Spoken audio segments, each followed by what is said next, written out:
আজকে 15 তারিখ আর 15 তারিখে নবদ্বীপ রাসের আজকে নবমী। এটা হলো তেগুড়িপাড়া বাজার, আর বাজার থেকে তোমরা নবদ্বীপ ধাম থেকে বেশি না 5-7 মিনিট হেঁটে আসলেই বাজারটা পড়বে। আর বাজার থেকে তোমরা এদিক করে চলে যাবে, বাজার থেকে পার করেই তোমরা চলে গেলেই বড়সাঙা মায়ের কাছে যারা দেখবে দর্শন করবে তারা দেখতে পারবে। এবার আমি তোমাদেরকে দেখাচ্ছি, চলো। এখন প্রায় যে গেটের ভেতর দিয়ে মানুষ যাচ্ছে, এদিক দিয়ে আর কি পুজো দেওয়ার লাইন না, পুজো দেওয়ার লাইন অন্যদিকে রয়েছে। এদিক দিয়ে মানুষ জাস্ট মায়ের মুখ দর্শন করছে এই দিক দিয়ে।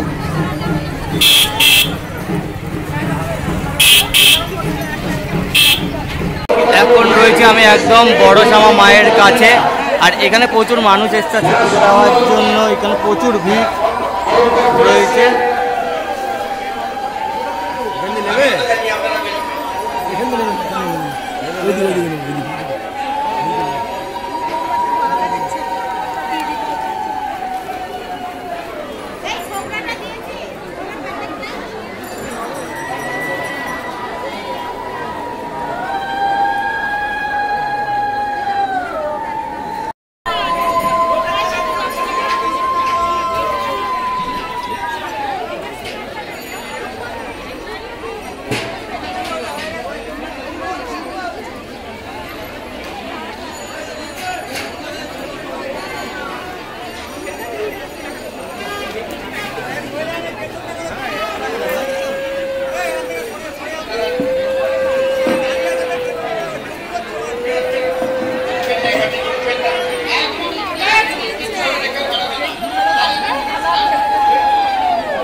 আমরা বড় মায়ের শ্যামার কাছে এখন পুজো দেওয়া কমপ্লিট হয়ে গেছে, আর যতটা ভিড় রয়েছে দেখালাম তোমাদেরকে। এখন আমরা যাবো হলো ভদ্রাকালী চারিজারা বাজারের ওইখানে যে রাস্তায় নৈবেদ্যটা সাজানো হয়, জাস্ট দেখার মতো, সেটি এখন আমি তোমাদেরকে দেখাবো।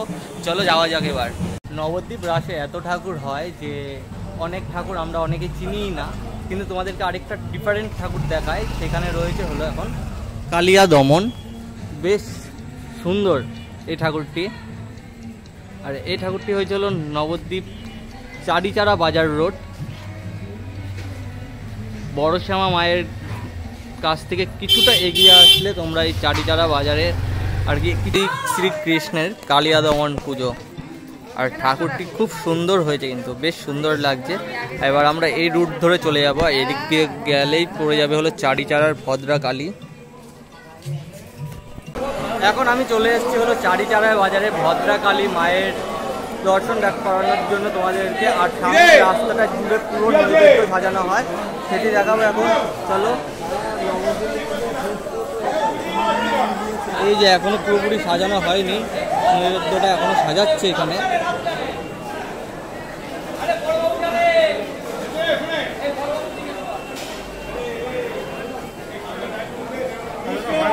এখনো হয়নি, পুরো রাস্তা জুড়ে একদম নৈবেদ্য সাজানো হচ্ছে এখানে ভদ্রকালী মায়ের মুখটা এবার বেশ সুন্দর।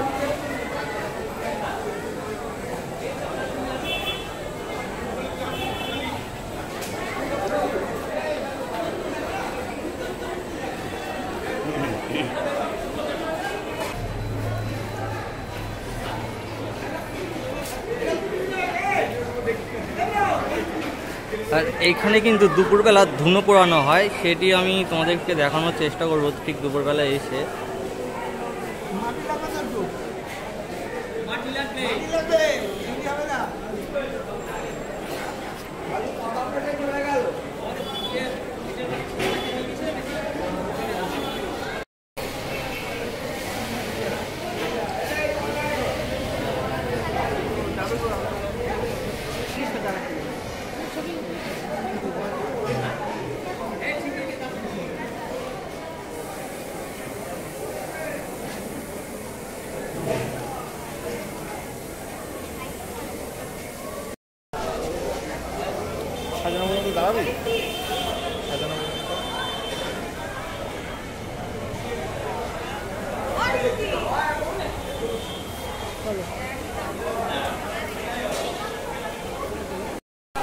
ভদ্রকালী মায়ের যে নৈবেদ্যটা সাজানো তা দেখার মতো এখনো পুরো কমপ্লিট করে উঠতে পারিনি, যদিও আমরা অনেকটা আগে চলে এসেছি। এখন প্রায় এখন 9:30 মতো হয়তো বাজে, তো সাজাচ্ছে এখন।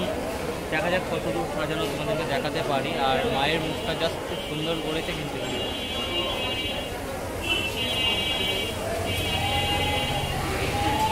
আর এইদিকে ঠিক রয়েছে হলো বাবা ভোলেনাথের মন্দির, এখানে পুজো হচ্ছে।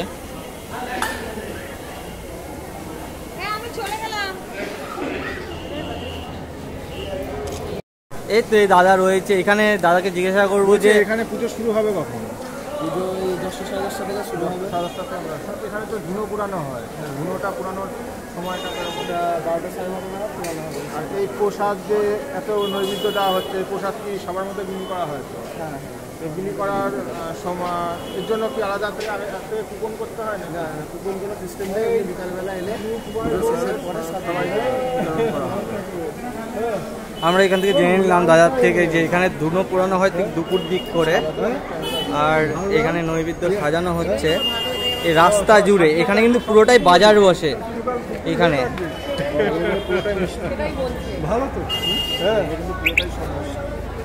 হ্যাঁ, এই ডালিটা রয়েছে যে এখানে যে নৈবেদ্যটা সাজানো হচ্ছে পুরোটাই কিন্তু মিষ্টি, এখানে কোনো ফল নেই এখানে। আর এই রাস্তাটা জুড়ে পুরো কিন্তু বাজার বসে এইদিকে।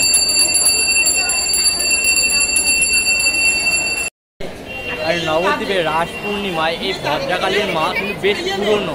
আর এই ঠাকুরটি যখন নবদ্বীপ রাসে আরোহণে বেরোবে 360 ডিগ্রি অ্যাঙ্গেলে কিন্তু ঘোরানো হয় এই মাকে। জাস্ট খুব সুন্দর লাগে যখন ঘোরানো হয় না, অনেকটাই আর কি রাস্তা জুড়ে যখন ঘোরায় চারিদিক থেকে মানুষজন যখন দেখতে পারে খুব সুন্দর লাগে। তোমাদেরকে তো দেখিয়েছি আগে আমার ভিডিওতে, আর এবারও দেখানোর চেষ্টা করব তোমাদেরকে। আর নৈবেদ্য এখানে সাজানো হচ্ছে রাস্তা জুড়ে, এখনো পুরো কমপ্লিট হয়নি সাজানোটা, পুরো ওই অবধি বেড়া দেওয়া আছে, ওই অবধি যাবে সাজানোটা। তাহলে খুব ভালো লাগে। এই যে নবদ্বীপের রাসের যে একটি ঐতিহ্য, এই চারিচারা বাজারে কিন্তু খুব একটি মায়ের জাগ্রত এবং খুব সুন্দর পুজো হয় এখানে। পুজো কটার সময় হবে? হয়ে গেছে? হ্যাঁ, 2টো বাজবে, একটু পরে আর কি এখানে পুজো শুরু হবে, প্রায় 10টা সাড়ে 10টা নাগাদ।